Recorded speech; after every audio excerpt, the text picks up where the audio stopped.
everyone. Adam here, So Is Your Podcast. Got a really cool interview for you today. I got to sit down with Joshua Schubart. Joshua is an actor, stuntman, writer, creator. The guy does it all. He's a really personable guy. Like, sitting down and talking to him was like talking to somebody that I've known for 20 years. It was like talking to an old friend. It was really cool. And he's got a fascinating story. I don't want to divulge it all here because we're about to talk about it. So why listen to me run my mouth when you can actually listen to Joshua, who's actually interesting? So enjoy the interview. You. Yeah, you too. Sorry, I kind of like switched right to work mode. No, it's cool. All right. Hey, everybody. Adam here, So Is Your Podcast. I'm sitting down with Joshua, and I should ask before I hit record, Schubart? Schubart. Schubart. Okay, cool. Sorry about that. All good. Josh, you have a new show out now after, and we'll definitely get there, but your publicist sent over your bio, and you have quite the bio. So if it's cool with you, I'd like to, go way back. Yeah, sure. As far back as you want. I understand you had something of a difficult childhood, so if you don't really want to dive into those waters, we don't have to, but. No, we can talk about whatever you want. It's in my bio, so I'm open about everything. And my whole I guess like thing about being an actor is that if my life can help other people that may have had a life like mine, then that's awesome. Okay. So it says you grew up somewhat homeless or largely home. I'm not really sure the degree is. So, basically, like quick, I'm quotation fingers here. Take all the time you need. So I grew up back and forth in and out of people, like members of my family's houses. My biological father bounced when I was 4 or 5 years old, and my biological mother, she loved me and my 2 younger sisters very much, but she was bipolar and an addict and just wasn't able to take care of us or herself, honestly. So we bounced back and forth until I ended up homeless, largely by choice. So because I just couldn't be in the house anymore, because it was really, really toxic, and she was kind of a hoarder of things and food, and it was just like piled up on the floor, so I just couldn't like be there anymore. So when it was cold, I would live in a clock tower, and when it was hot, I would live in a slide.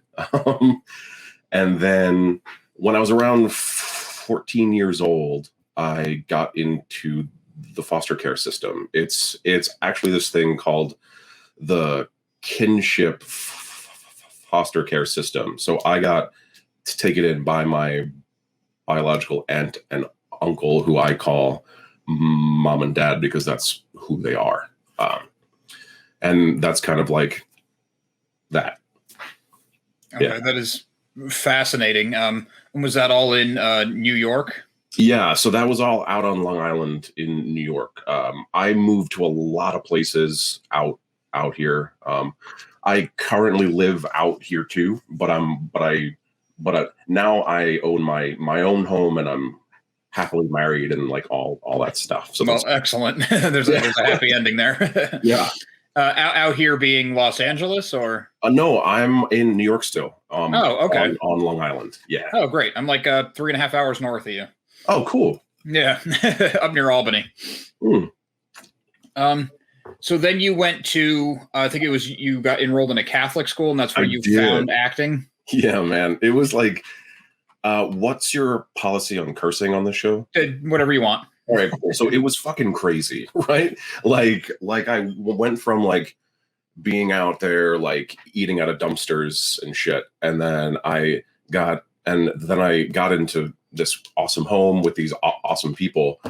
And I was not doing very well, both with my like mental health and as a person, I suppose. Like I was like hanging out with the wrong crowd.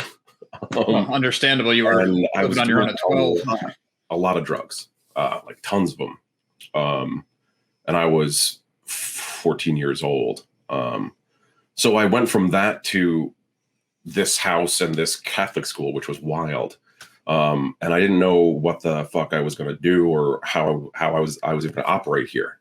And then and I also had an awful fucking stutter, where I couldn't speak more than 2 or 3 words at a time. And that was all trauma, anxiety layered from my life.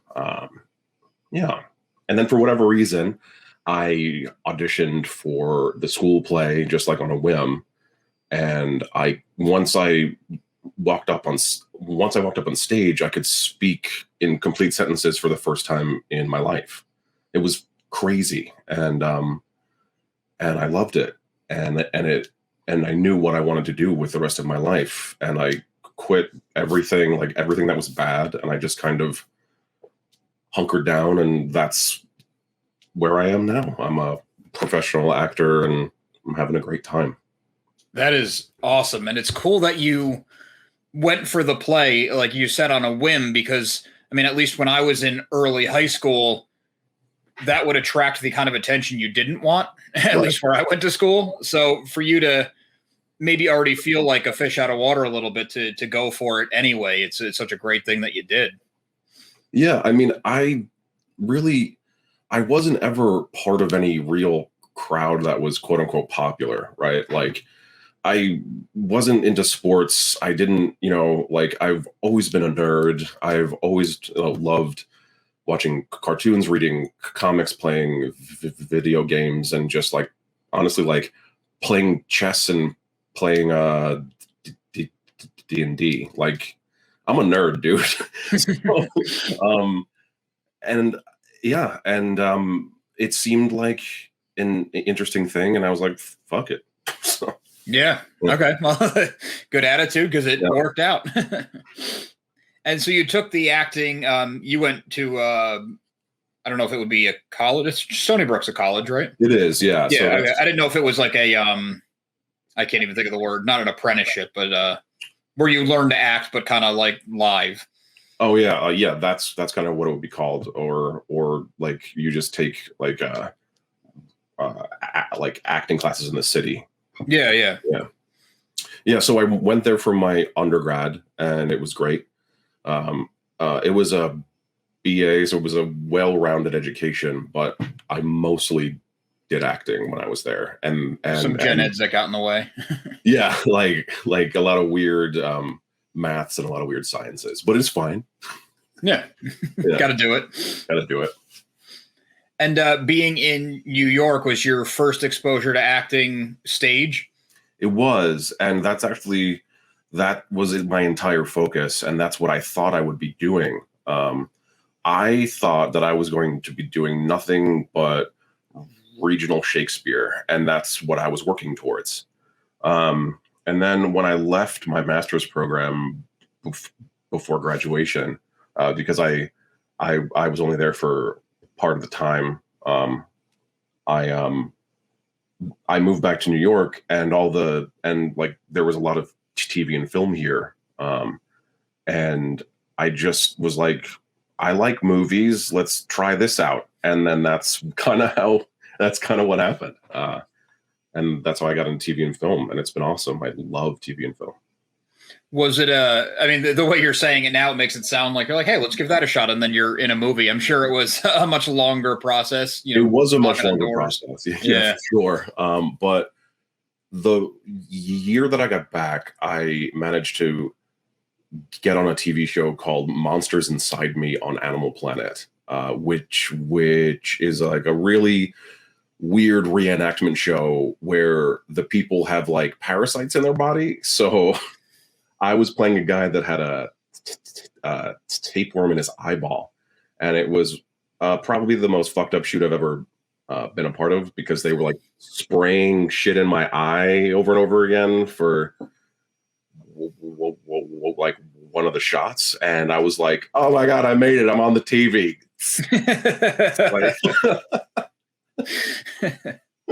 It also mentioned in your bio that you did opera work. Yeah, so I work at the Metropolitan Opera a lot. I do hand-to-hand combat and sword fighting there, and and like other acting work. I'm not an opera singer. They're incredibly talented people. I just never went that route. But I love working there. It's an amazing place to work. So that's because it also mentioned you do stunt work, so that's kind of some of that. Yeah, yes. For whatever reason, when I was in acting school, that also really spoke to me. Probably because I thought I was going to only be doing lots of Shakespeare work. Is that you need to learn how to do all the crazy sword fighting and all that other stuff. And it just seemed to translate well to working at the Met and also for TV and film. Like when I was on the Tick, I did all of my own stunts. So that was very, very awesome for me and also for the show because they didn't have to hire anybody else. Right. And that's got to be the fun stuff, especially on a show like The Tick where it's superheroes. Yeah, it was really cool and it was a lot of fun. And I mean, I loved that whole experience on that show. It was one of the coolest things I've ever done, honestly. How do you go about acquiring those skills? So in school, there were classes for combat. If you're out of school or you've never been to a school that like has it, there's classes that you can take in New York and in LA, and I'm not sure about the other markets, but you can learn how to do crazy car stunts. You can learn how to light yourself on fire, do high falls, do basic hand-to-hand combat, training with like firearms and guns, things of that nature. It's not all in one place, but you can learn. Yeah. Oh, cool. I imagine those classes are like the most fun ever. They're extremely fun and they're extremely sweaty. It's probably the closest that I've ever come to playing like a contact sport in my life. Oh, okay. Is that, yeah. Have you taken any like martial arts along with that kind of stuff, or just the like for screen? I haven't. Like I'm really good at pretending that I can fight really well, but I don't have any type of martial arts training now. No. Okay, that's really fascinating. I've never talked to an actual stuntman, and I always thought taking one of those classes on how to do the driving just to have the knowledge would be so cool, but probably really expensive if you're just doing it, for a hobby. Well, sure, but if you want to like get into it, it pays extremely well. So it, paying for the training will work out in the end. I'm not that's not my like artistic focus. Like I'm an actor who also does combat work. So like I'm not one of those amazing stunt performers. They are so much cooler than I am when it comes to stunts. They do like the most insane shit I've ever seen, and they're incredible. So yeah, that's a nice thing to add to your resume, though. It is, and because I know how to be in them, it helps too for like cop shows and things of that nature. Like if I need to be in the car or I need to like hop out of a car or get like hit by a car, like I know how to make that happen. Yeah. Is that ever weird to say? Like I know how to get hit by a car? Well, it is weird to say, but you're also not really getting hit by the car going any kind of speed. Like it looks like you are, but it's like really, really fast. Then they call cut, and then you just kind of like roll over the hood. Right. So, yeah. It's just a really funny statement. I know how to get hit by a car. Hey. Yeah, exactly. Something else that I was really curious about is you do a lot of audiobook work. I do. Yeah, that's new. Because of the pandemic. There was no work for me. That makes sense, especially being in New York. We were really locked down. Yeah, we were really screwed up. And it's fine. Like I'm happy with it. Like whatever we needed to do to get back to where we are now.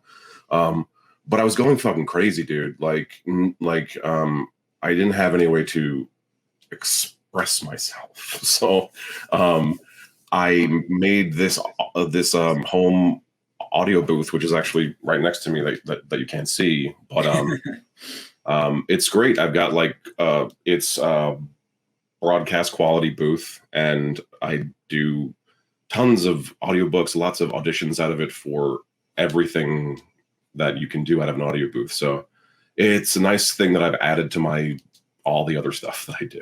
Yeah. What's the process for an audiobook like? Because I imagine, because it seems simple on the surface, like, oh, here, read this, be interesting. But it's like there's got to be way more to it than that. Totally. So you, as an actor that's doing audiobooks, you approach an audiobook like any other script, because that's what you're doing.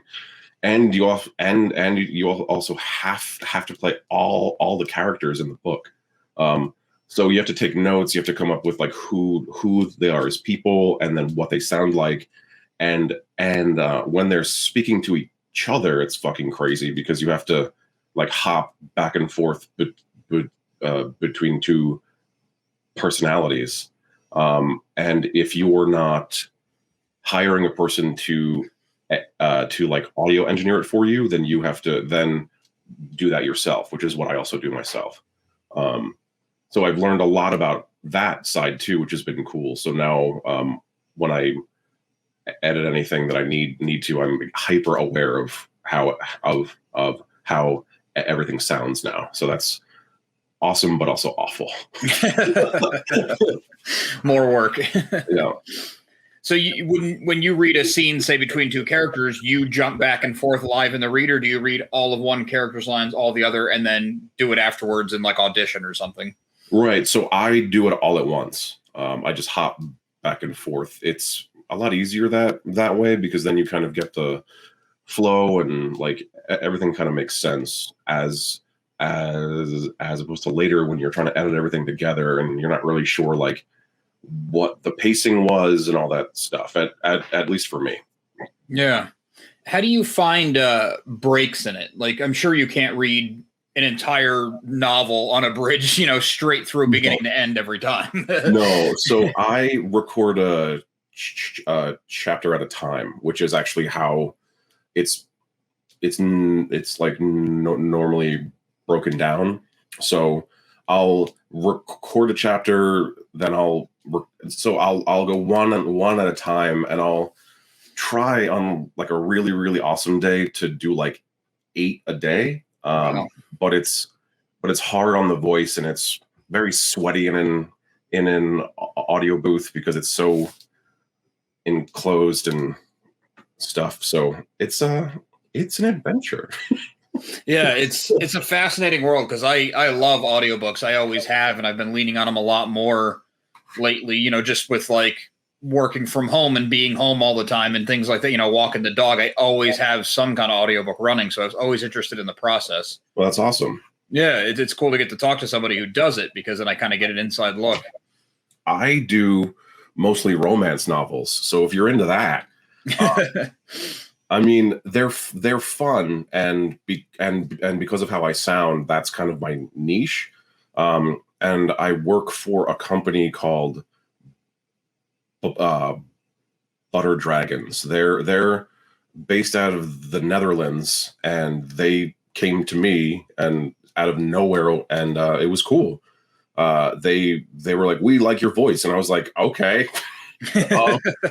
And that's kind of how I began to work with them, and it's been awesome ever since. But I would love to do like something like awesome, like awesome fantasy or crazy sci-fi. Like I would like just like anything with a crazy ass complicated world. Like I'm so into that shit, and I can't wait till I can like get my hands on like I don't know, like The Hobbit, or anything like that. Anything super deep like that. Yeah. Yeah.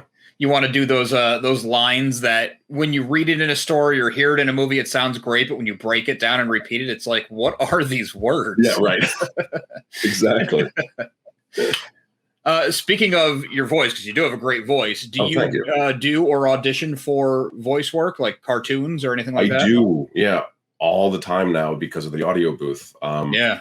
I'm auditioning for a lot of anime that I can't tell you which ones because they're under NDA and stuff. But Yeah, sure.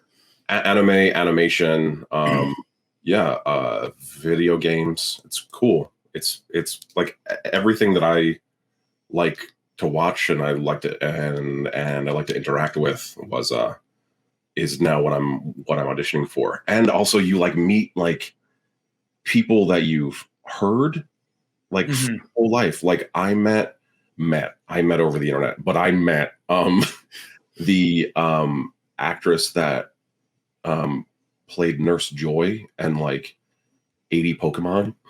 Okay. And like I just like lost my shit when I met her over the internet because I heard her voice and I was like, ooh, like you're ooh, you know, like I fuck up. It's was it one of those things where you're watching them and you're hearing them, but your brain is still disassociating it? It's like this cannot be you. Yeah, like I met oh god, his name is escaping me. I'm gonna Google it quick and it shouldn't. I'm just gonna do it fast. I love the computer. It's fun. Yeah, so Jim Cummings, who plays Winnie the Pooh, and Okay, I was gonna say I know that name. yeah. So for the Tick, we did this thing for charity in the middle of the pandemic, where the three Tick casts got on the internet, and we did like a live unaired script reading from each iteration of the show, and from the animated series, all of these like legends that you've heard all the time. One of them being Jim. It was crazy. Like I was like, dude, you're Winnie the fucking Pooh. Like like you've been in my ear since I was like, you know, like I, you know, when I was, you know, when I remember when I lived with my grandmother, I had like a talking Winnie the Pooh thingy. So it's like you've been in my life since I was a child. It's crazy that now hey, what's up? And we're here together, and it's nuts. It's nuts. And like all the people from the Animaniacs, like it was one of the craziest, coolest nights. Just for that reason, yeah. That is awesome, especially because I feel like to the general public, I mean, maybe I'm just saying this as an outsider, but I feel like the voice actors kind of get overlooked almost because there is no face with the voice. Yeah. Like unless you really look for them, like me, then yeah, you don't know who they are, and they could be like right next to you on the subway, and you'll have no idea. Yeah, which at times is probably a nice level of fame to have. Yeah, like I would love to be crazy famous like Homer Simpson's voice, but no one knows who the fuck that is. You can still go to a restaurant. Yeah, exactly. So cool. Yeah, there was that documentary a handful of years ago, I Know That Voice. Oh, yeah. It was all like the legendary voice actors got together. I thought that was really fascinating. Yeah, I love that stuff, man. It's so cool. It's awesome you kind of got to go full circle on your childhood loves, and now you're working in the industries. I really did. I mean, especially with the Tick, like I grew up, you know, with the animated series, and I read all the comic books, and I loved it so much. And then I auditioned for it, and I didn't know what it was, and then I looked it, and I met Ben Edlund, the creator of the Tick. He was on the show too. Like he was the writer and like the head producer and stuff. And I had to pretend that I didn't know who the fuck he was, or I wouldn't be able to work. Like it was like one of those things. Like every person that was on set, I knew who they were. It was like my first big thing. And I had to pretend for the entirety of the first goddamn season that I didn't know who anybody was. Then at the rap party, I was like, "Oh my god, I love you so much!"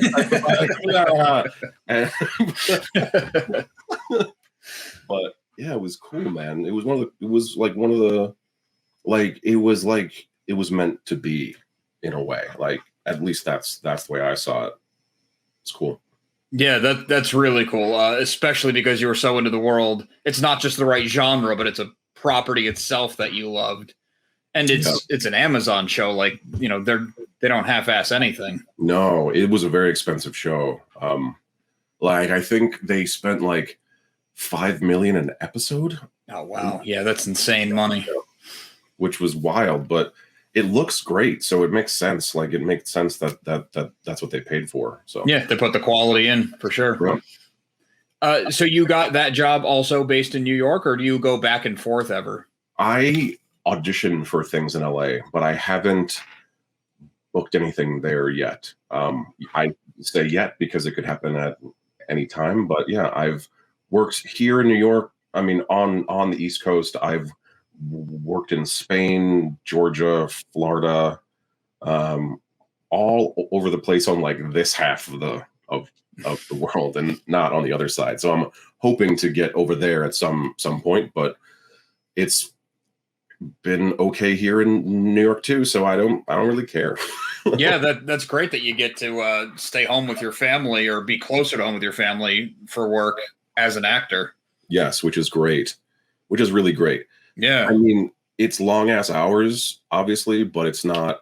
But I don't have to be like, I can come home every night, which is great.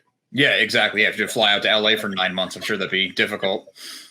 Yeah, I'm sure it will when that happens. But yeah. Yeah, cross that bridge when you get to it, right? Exactly.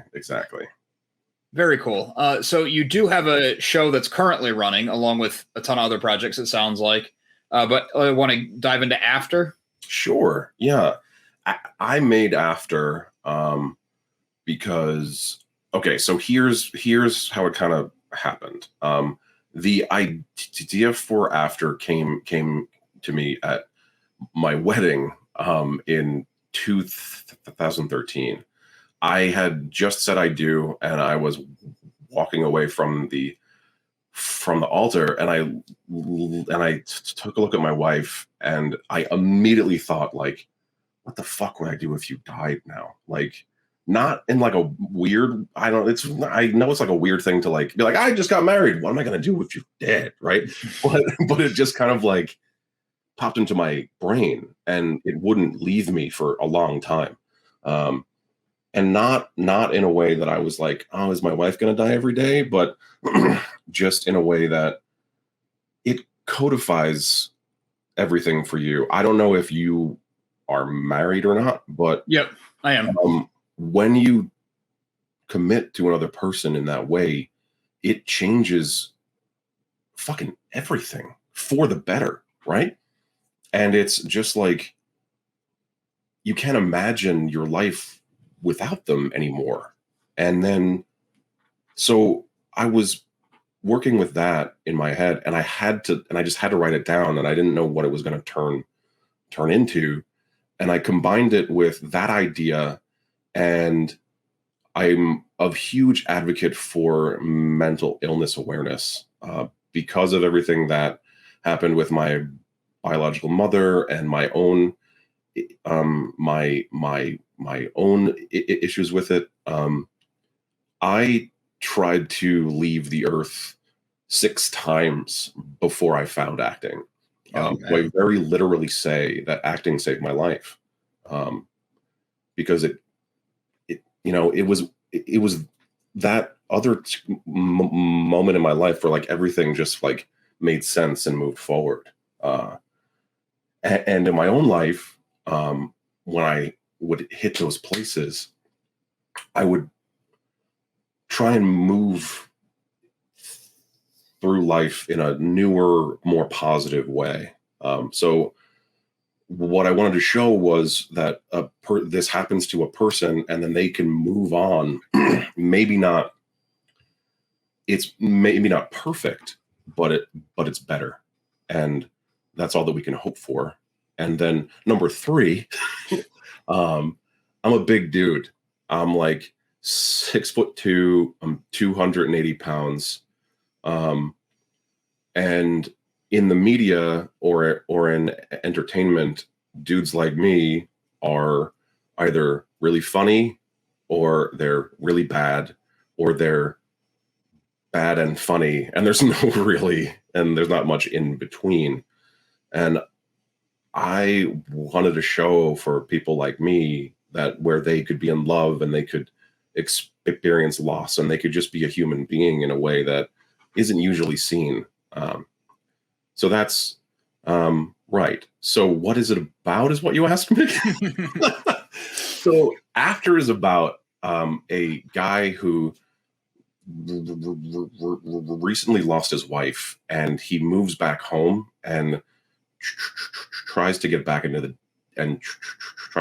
dating game. And it's really funny, it's really sad, and it's a lot like life. So that was a very long-winded explanation as to what. No, that's awesome, because my first question was, what's it about? And my second question was going to be, where'd the idea come from? Which I always try to phrase that question in a more interesting way, because like writers, creatives, I feel like it's sometimes an impossible question, but also probably the most common question. But you answered that really solidly and saved me having to ask it. So thank you. No problem, man. And I know exactly what you mean with that feeling. Like, it's your wedding day. You are happy. You're not just turning morbid instantly, but it's like, oh, this is the reality now. How do you, like, how could I go to the, back to the other reality or whatever it would be? Right.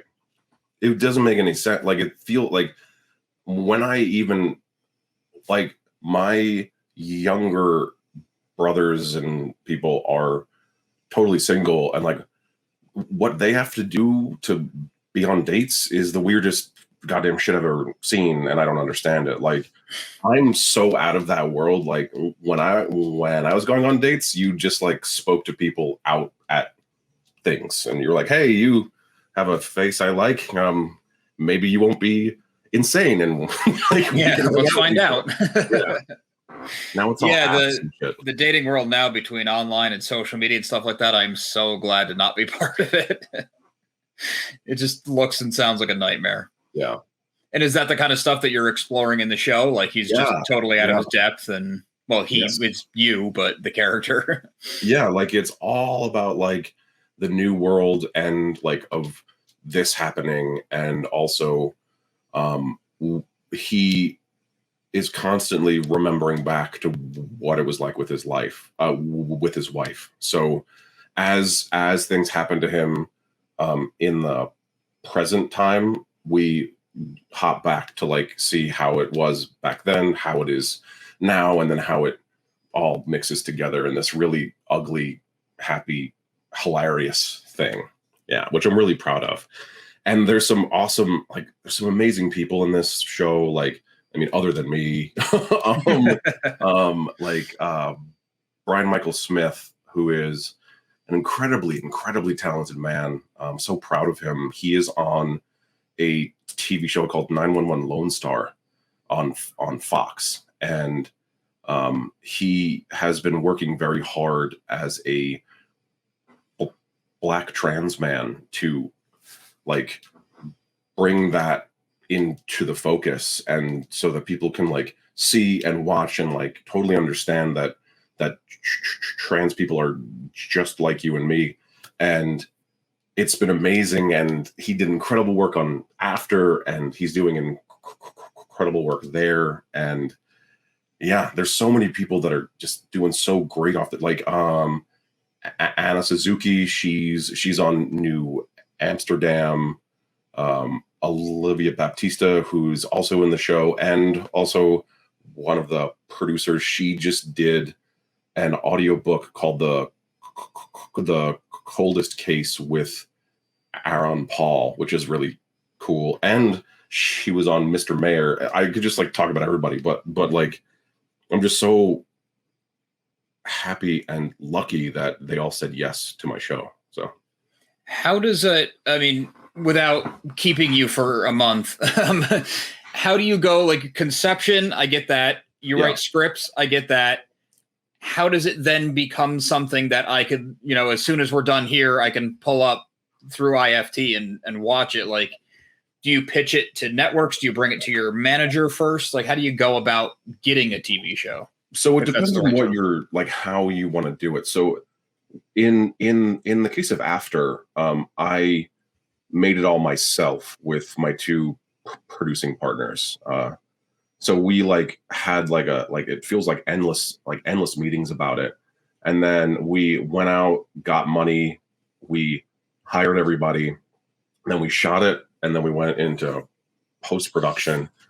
And then it went through all the film festivals, won a lot of awards, got a ton of nominations. And it's actually how I got hooked up with my lit agent, because he really, really loved After, and that was cool. And then he helped me get it placed on IFT, who also loved the show and was really, really passionate about it. But like traditionally, you would work through your agent or your manager and like be like, hey, I have this idea for a show. Either it gets purchased by, say, Netflix, and then you don't have anything else. Like they'll purchase your idea or your whole script, and then they're like, okay, bye, thanks. Or they'll be like, come and help us make it, or come and be in the show too. Like it depends on what it is and how it's being made. So that's kind of those are two of the ways that it can happen. Right. Okay. It sounds like the way you did it is probably a hell of a lot more work for you, Yeah, but also better because you get to keep in charge of your thing. Right. So yeah, I had total creative oversight of my thing, which isn't what happens most of the time, you know? So that was really cool. I've heard some things that IFT might want to make more of the show, or like make one of my other projects. We're not there yet. I haven't heard anything that's actually official, but that would be cool, and that would be back to the they would pay for stuff, and I wouldn't have to handle that anymore, which would be great. Yeah, I'm sure. And since you've kind of already established what it is, just say hypothetically they make a season 2, I'd imagine you would get to keep a lot of creative control because it's like, I've done it. I've proven that I can do it. Why would you change it now? I would hope so. And, yeah. I mean, obviously you can't speak for them. Right. And also like people really like the show. I've been hearing like a lot of really awesome things back, and I'm really happy about that. And it's also it's not that long. It's a short form show. So my idea was like I kind of had this idea before Quibi was a thing. Like, I'm not trying to say that I'm some kind of like, I knew of Quibi before Quibi was a thing, but like I wanted to make a thing that was really short that like people would really love really fast. So like if they were on the train or like they, or they were commuting, or like even if they were just like having a nice shit, they could just like watch some really good quality TV that like was more than like a meme or like some like person that was like getting hit in the face with a thing, right? Yeah. Like an actual story, an actual show, just not 45 minutes long. Right. So then Quibi happened, and then they went with like the traditional model where they make really expensive, crazy shit with really, really famous people. And then anything like this kind of didn't fit into what they wanted. And then they didn't work out. And now IFT is here. And in my opinion, they're trying to make it work in the way that maybe Quibi should have, which is like really good, really well made, really interesting content that may not be like with Liam Helmsworth. Mm-hmm. Yeah, that makes a lot of sense. And it's funny you brought up Quibi because I actually kind of forgot about it. But when they first announced it, I'm like, oh, that's kind of clever, because you might have a 20-minute train ride to get to work or whatever it was. but this throwing hundreds of $1 million after, Chrissy Teigen's Judge show is like, what? Like, Right. you Yeah. don't need $100 million for that. But yeah, that's awesome that it's working out for you. Sorry to jump rails like that. No, it's cool. No, but I completely like it. Yeah, like just what they were doing was, it could have been really, really interesting. And I was hoping that maybe it would be like purchased by one of the other major platforms or whatever, because this model of like indie small bite stuff is really popular on the other side of the ocean. Like there's tons of platforms for it, tons of like TV channels for it too, and it's really really popular. And it hasn't really caught on here like it should. Like this is kind of like the like punk rock of making TV and film. Like you can do whatever you want without any real trying to say the word restrictions, and tell any type of amazing fucking story that you want, and people will love it. And I think that's so important right now in entertainment, because I mean, I used to get, Entertainment Weekly, TV Guide, all those magazines, and I would go through all the new shows that are coming out. Got to check these all out. You get the DVR set 100 different ways, and Right. It's just so there's so much out there, but I feel like there's less originality than ever. Yeah, that's really true. I mean, I don't have anything else to like really add to that. That's really true, man. Yeah. Absolutely. It just people are ready for fresh things. Like, who knew Stranger Things was going to take over the world, do this weird sci-fi 80s throwback, but in a totally new way. And it just, things like that are. But that always like works though. It's those things that like, this will never work, or no one's going to watch this. It's too weird. Everyone fucking watches that stuff. Yeah. Yeah. If it's too specific, it's not. That's what people want. They want to be heard. It's like, I love all the like law and order shows, but like how many of those do we need? Right. Mm-hmm. Like if they're really, really interesting and they're really, really cool, and I understand that like people watch them, and if anybody from Dick Wolf's office hears this, I think you're awesome.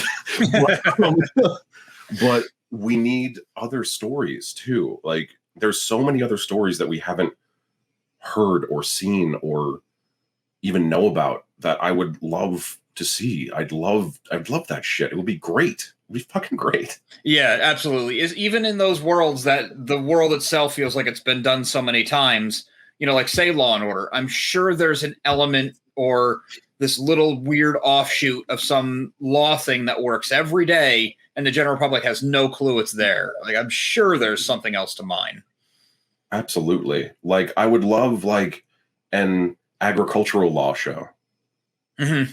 Like I don't know anything about that, but it exists, and it's probably fucking crazy because because of all the things that they have to do, right? So I don't know. I mean, if you just break down like the massive monocrop things that have never meant to exist in nature, and we do that, and then like the horrific side of a factory farming, then you get into the whole pesticide angle. Like, didn't Mark Ruffalo have a movie just last year that was winning Academy Awards because it was pesticides in the water? Yeah, man.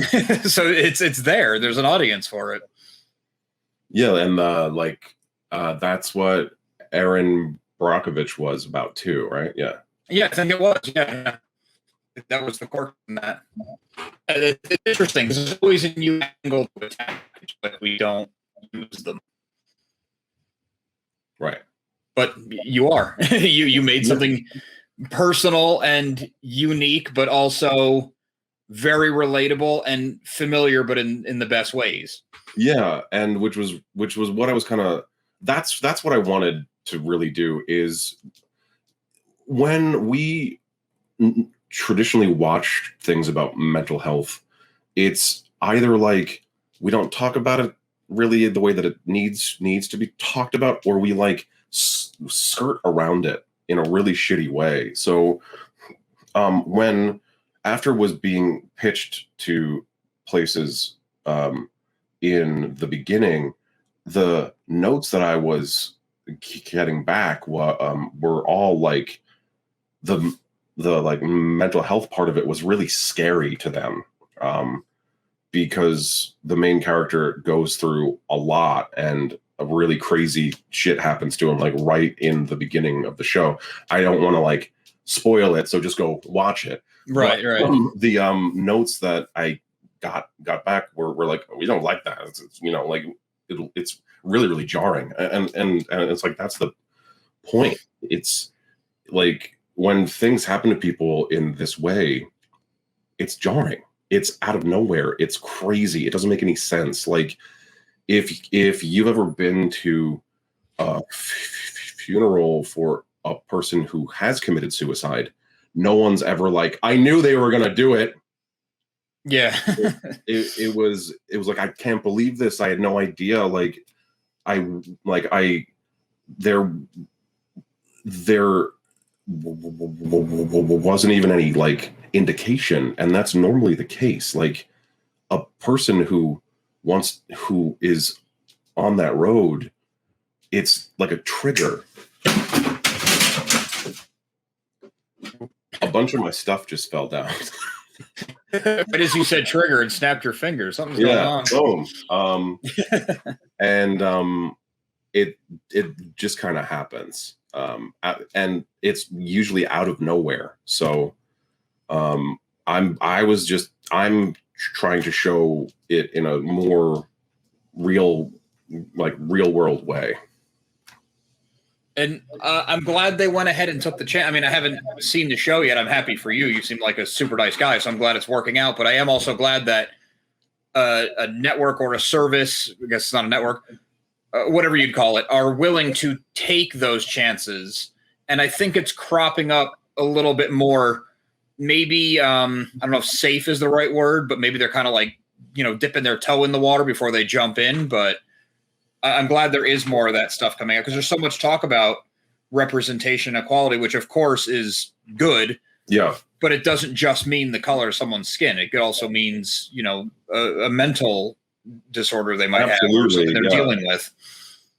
Yeah, like mental health, like body image, like all that stuff. Like, I'm a plus size model too. If you want to like add that to my like all the other things that I do. Your never-ending resume. My never-ending resume. But I love it because like I'm a really big dude, and I've already said that, but it's nice to be in the modeling world where you are able to just be like, yo, this is me, and this is what I can wear, and now that you can also wear it, and that also like this that I'm normalized, and you should feel and you should feel great about that too, because you're fucking normal, like love that shit. Yeah, that's awesome. How did that come about? Did you pursue that, or did someone come to you? No, dude, it was a total accident. My manager, like, I forget what happened, but I ended up being in GQ magazine for their like, they were doing a spread on like how body types should wear suits, and I was their like large dude type, and they liked me, and I was in, and that's how it kind of happened. And then after that, I began to do other types of modeling, other print ads. Like I'm the plus size guy for Untuck It, that like shirt company that you don't. Yeah, I have some of those. Your pants. Yeah. So I'm on their walls in all of their stores, and it's weird and cool, and I never thought I would ever do it, but that's kind of how everything happens, right? Yeah, that's awesome. It sounds like, I mean, I'm sure you're working hard for it. I don't mean to downplay that, but it sounds like you're just kind of falling into these things that just fit perfectly with what you're doing and what you're about. Yeah. I mean, it's like it's I don't know how to describe it. It's like happy accidents, sure. But once they're there, it's like, all right, cool. I can do this more and more and more, and it's fun, and it helps me eat food and like pay my mortgage. So it's great. Yeah, Like, is it go ahead. okay, so it's all like part of acting. Like it's why they like me as a model too, is because I'm so I'm so awesome at being expressive and shit, and they love that. So it's like helped me with that part of my life, which has been cool. And I'm sure it helps that you know how behind the scenes works too, where they don't have to give you direction on every little tiny thing. You know how the camera works, you know the placement, you know the depth and things like that. Yeah, absolutely. That is very, very helpful. Very cool. And if you are an actor and you haven't ever been on the other side of the camera, I highly recommend that you do. It will calm you the fuck down, honestly, because it's a lot of like when you're acting and when you're auditioning and all that shit. There's a lot of anxiety. There's a lot of not knowing what the hell's going on, because no one, like, if you don't book the role, no one tells you why no, right? Like they're just like, nope. And then you're like, all right, I guess I just gotta move on. But when you make your own thing, you really understand like all the other parts and how largely it probably came right down to like your eye color or your hair or your height or how long your arms are or some other like useless thing that just had nothing to do with you as an artist or as an actor. And then once you understand that, it's so freeing, dude. Like you're like, I'm just going to do a great job and have a lot of fun and do a really great audition. And then that's it. And then I'll just do that over and over and over again until I'm the right height or I'm the right eye fucking color or I have the right hair length. And then you're in a thing. So like, yeah. Being a bigger guy or just, you're not 5'11", 190 pounds, which I'm guessing is like a lot of the competition in your age group.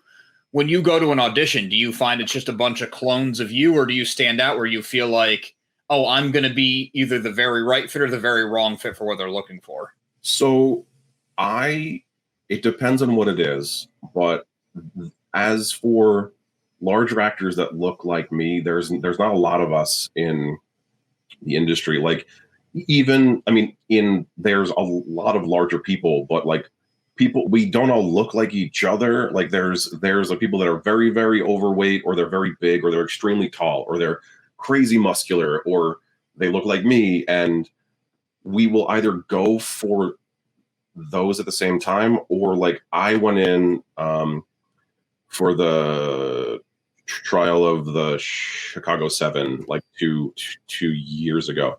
And when I walked into the room, everyone looked like Michael Cera, and then there was me. And once casting gets to know you as an actor and like as a person, then they will call you in for things based off of who you are as a person and a performer, and not just based off of the way that you look. So like in the beginning, I was always getting called in for like, I'm gonna punch you in the face, I'm gonna rape you. And then as things moved on, I those things I do get called in for still, but now there's a lot more other things that I get now. And also because I made After, and I'm able to like be in, like I'm normal human person life things. Yeah. I'm three-dimensional. Come on. Yeah. Now I get like everything, like the whole spectrum, which is really cool. Yeah, But, that's awesome. Yeah. I hope I didn't phrase that question wrong. I didn't mean to put you in the same box you don't want to be in. You didn't, man. And Okay. you're totally fine. And it's a totally normal question to ask. The entertainment industry is one of the last places in our world where you get put in that type of box, and they even put your ethnicity up when that's what they're looking for. Whereas if in like any other industry, like if you were like, we're only looking for white people or we're only looking for X, then you would be immediately sued. Yeah, it's a big problem. Yeah. So it's a totally normal question. Like, what is the role? What is the project? What are they looking for? And yeah. So, with COVID going and everything, and you started doing the audiobooks that was there too, did you also have a chance to, because clearly you're also a writer, did you dive into anything new on that front? I mean, you don't have to give specifics if things aren't ready, but.